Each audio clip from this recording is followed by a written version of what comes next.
अधूरी मोहब्बत की दास्तान। पहली मुलाकात। साक्षी और आर्यन की मुलाकात कॉलेज के पहले साल में हुई थी। साक्षी एक साधारण लड़की थी जिसकी आंखों में बड़े बड़े सपने थे। वह हर समय किताबों में खोई रहती थी। वहीं आर्यन एक स्मार्ट और खुशमिजाज लड़का था जो दोस्तों के बीच हमेशा हंसी मजाक करता रहता था। दोनों के स्वभाव एक दूसरे से बिल्कुल अलग थे, फिर भी उनकी दोस्ती धीरे धीरे प्यार में बदलने लगी।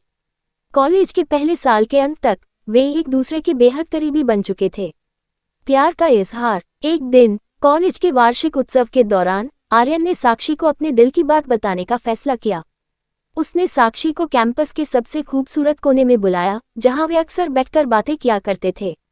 दिल की धड़कनों को काबू में रखते हुए आर्यन ने साक्षी से कहा, साक्षी, जब से मैं तुमसे मिला हूं मेरी जिंदगी बदल गई है। मैं तुमसे प्यार करता हूं, क्या तुम मेरी जिंदगी का हिस्सा बनोगी? साक्षी भी आर्यन के लिए अपने मन में खास जगह महसूस करती थी। उसकी आंखों में खुशी के आंसू थे। उसने धीरे से हाँ कह दिया और दोनों एक दूसरे के गले लग गए। खुशियों का दौर। अब दोनों एक दूसरे के बिना रह नहीं सकते थे। कॉलेज के हर पल को उन्होंने साथ बिताया। वे किताबों पर चर्चा करते, फिल्में देखते और शहर की खूबसूरत जगहों पर घूमने जाते। उनकी हर मुलाकात में एक नई कहानी जुड़ जाती थी। आर्यन साक्षी के लिए कविताएं लिखता और साक्षी उसे अपनी पेंटिंग दिखाती। उनकी मोहब्बत एक दूसरे के प्रति आदर और समझ पर आधारित थी। वे दोनों एक दूसरे के सपनों को पूरा करने का वादा करते और भविष्य की योजनाएं बनाते। समस्याओं का सामना। लेकिन जैसे जैसे समय बीतता गया उनके रास्ते में चुनौतियां भी आने लगी। साक्षी का परिवार एक पारंपरिक सोच रखने वाला था। जब उन्होंने साक्षी और आर्यन के रिश्ते के बारे में सुना तो वे नाराज हो गए।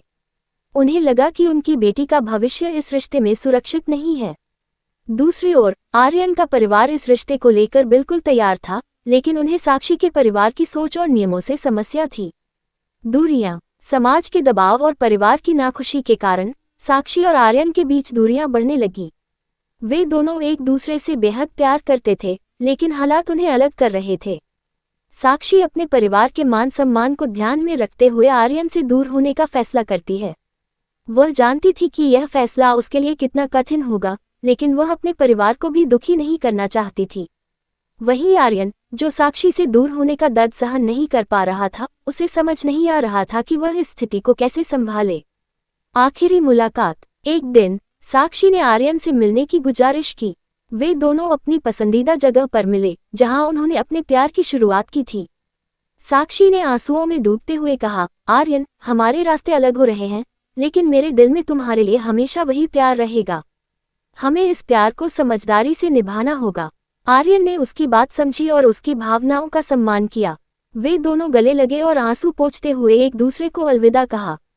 जिंदगी का नया अध्याय। समय बीतता गया और साक्षी और आर्यन अपने अपने जीवन में आगे बढ़ने की कोशिश करने लगे। साक्षी ने अपने परिवार की मर्जी से शादी कर ली और आर्यन ने अपने करियर पर ध्यान केंद्रित किया। लेकिन उनकी अधूरी मोहब्बत की यादें उनके दिल में हमेशा ताज़ा रहीं। वे दोनों जानते थे कि उन्होंने सच्चे प्यार का अनुभव किया है, जिसे समय और हालात के आगे झुकना पड़ा। उनकी मोहब्बत भले ही अधूरी रह गई, लेकिन उनकी यादों में वह हमेशा जिंदा रहेगी। अधूरी मोहब्बत की सीख। इस कहानी से हमें ये सीख मिलती है कि प्यार में बलिदान और समझदारी भी जरूरी होती है। साक्षी और आर्यन ने अपने प्यार को सम्मान दिया और हालात के सामने झुकने के बावजूद उन्होंने एक दूसरे की यादों को संजोकर रखा। इस अधूरी मोहब्बत ने उन्हें जीवन भर के लिए सच्चे प्यार का मतलब सिखाया। वे भले ही अलग हो गए, लेकिन उनकी आत्माएं हमेशा एक दूसरे से जुड़ी रहीं।